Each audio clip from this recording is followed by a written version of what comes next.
Olá a todos, bem-vindo a radiologiatotal.com.br. Meu nome é Felipe e hoje vamos continuar falando sobre a anatomia radiológica da coluna vertebral, parte 2. Essa é uma radiografia que demonstra bem os segmentos da coluna vertebral, tais como coluna cervical, torácica, lombar e sacro. Nesta radiografia conseguimos perceber um desvio lateral da coluna vertebral, que é aquele desvio que nós conhecemos como escoliose. Esta radiografia demonstra bem a coluna cervical, com ênfase na primeira e na segunda vértebra cervical. Então, esta é a primeira vértebra cervical, também conhecida como atlas, e aqui é a segunda vértebra cervical, conhecida como axis. Esta região, este espaço, é o ponto de articulação entre a primeira e a segunda vértebra cervical, que nós chamamos de articulação atlanto-axial. Lembramos que o atlas não tem corpo, ela vai ter uma massa. Então, nós temos aqui a massa lateral do atlas e aqui nós temos o corpo do axis. O axis já tem um corpo. E o axis tem um processo que é bem proeminente para cima, que nós conhecemos de processo odontoide, que se articula com o atlas. Aqui nós temos os processos espinhosos das demais vértebras cervicais, que dá para perceber bem que ele é bifurcado, ele é bífido. Aqui uma radiografia lateral da coluna cervical, percebemos que o atlas é um pouco diferente das demais vértebras, porque ela não apresenta corpo, ela é um arco. Então nós temos aqui um arco anterior e aqui o arco posterior do atlas. O axis é bem grande devido à presença do processo odontoide. Então nós estamos vendo aqui o processo odontoide e aqui o corpo do axis. Se nós conseguimos identificar o atlas, o arco anterior, o arco posterior e o axis, nós conseguimos contar as demais vértebras. Lembrando que o axis é a C2, essa aqui seria a C3, essa a C4, essa a C5, essa a C6 e esta sétima vértebra cervical. Numa visão oblíqua da coluna cervical, nós conseguimos perceber bem os forames intervertebrais, que são aqueles forames que são conjugados pela articulação de uma vértebra com a outra. Nestes forames intervertebrais passam nervos espinhais. Aqui a demonstração do arco posterior do atlas. E aqui a C2, a segunda vértebra cervical. Aqui em cima nós teremos o processo odontoide do axis. Esta é a visão de uma coluna torácica. Como nós conseguimos contar a coluna torácica? Se nós conseguimos contar o último par de costelas, lembrando que o último par de costelas se projeta ou se articula com a última vértebra torácica. Então, se nós identificamos o último par de costelas, nós estamos identificando também a última vértebra torácica. Então, sendo esta a T12, essa seria a T11, 10, 9, 8, 7, 6, 5, 4, 3, 2 e 1. Essa seria a primeira vértebra torácica. Numa visão lateral, nós temos a demonstração dos corpos vertebrais da vértebra torácica.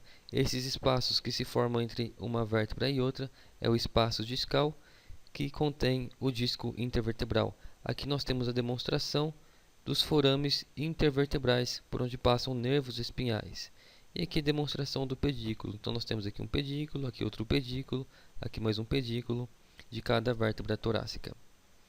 Se nós formos ampliar uma vértebra torácica, uma visão lateral, nós conseguimos encontrar outras particularidades.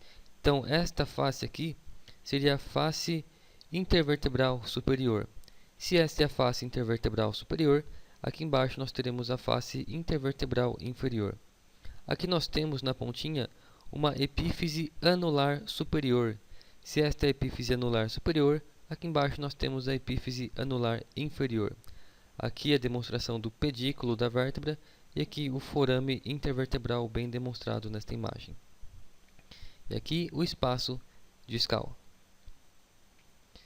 Novamente a coluna torácica como um todo, com a demonstração da coluna lombar. Então, se nós conseguimos identificar o último par de costelas, que se articula com a T12, nós conseguimos contar para cima as vértebras torácicas e para baixo as vértebras lombares.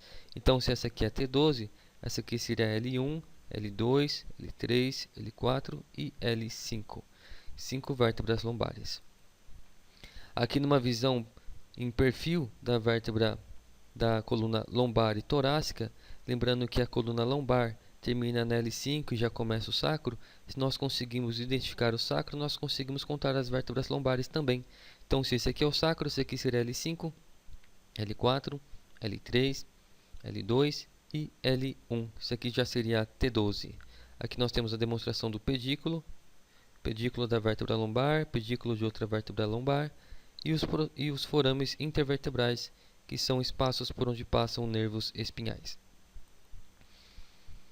Aqui a coluna vertebral como um todo, nós estamos vendo todo o segmento da coluna vertebral, a coluna cervical, torácica, lombar, sacral e aqui na pontinha coluna as vértebras coxígeas.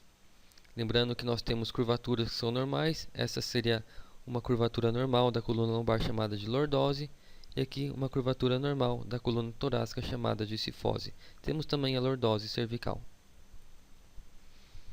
Aqui uma radiografia da coluna lombar, conseguimos perceber algumas particularidades a mais também. Aqui nós estamos vendo os processos transversos, então nós temos um processo transverso aqui, outro processo transverso aqui. Aqui nós temos os processos espinhosos, que no caso das vértebras lombares são quadrangulares. Aqui nós temos a demonstração de um pedículo, aqui outro pedículo, e aqui a lâmina da vértebra lombar. Uma visão lateral, nós conseguimos contar também L5, já que este é o sacro. Este aqui é o L5, L4, L3, L2, L1. Aqui nós temos o pedículo da L1 e os forames intervertebrais, formados pela articulação de uma vértebra com a outra, onde passam nervos espinhais. Aqui, novamente, os espaços discais preenchidos por discos intervertebrais. Numa visão mais ampliada da vértebra da coluna lombar, nós conseguimos ver algumas articulações. Por exemplo, esse aqui seria o processo articular inferior da vértebra de cima desta vértebra. Esse aqui seria o processo articular superior desta vértebra de baixo. Então, é aqui que a vértebra de baixo articula-se com a vértebra de cima, através dos processos articulares. Nós temos aqui novamente o processo espinhoso de cada vértebra lombar.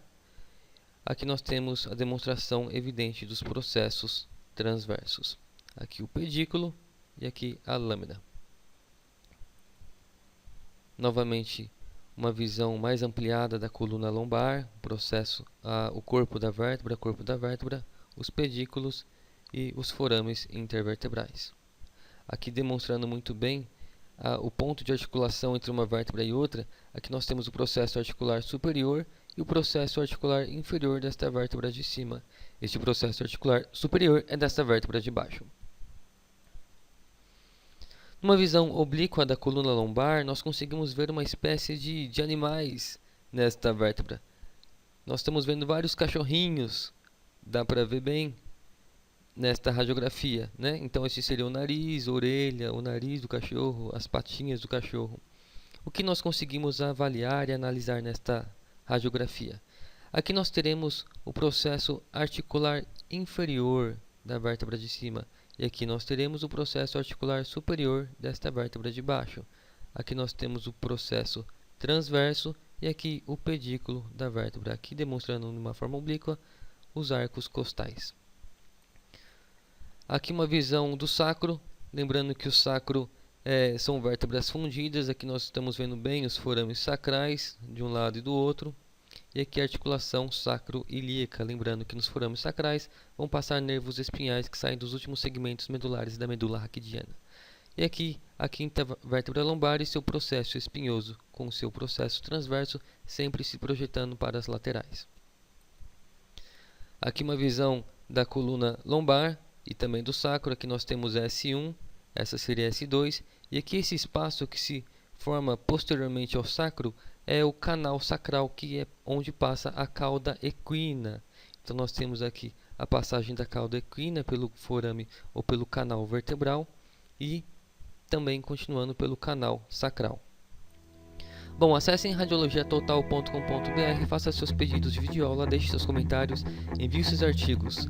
Muito obrigado e bons estudos!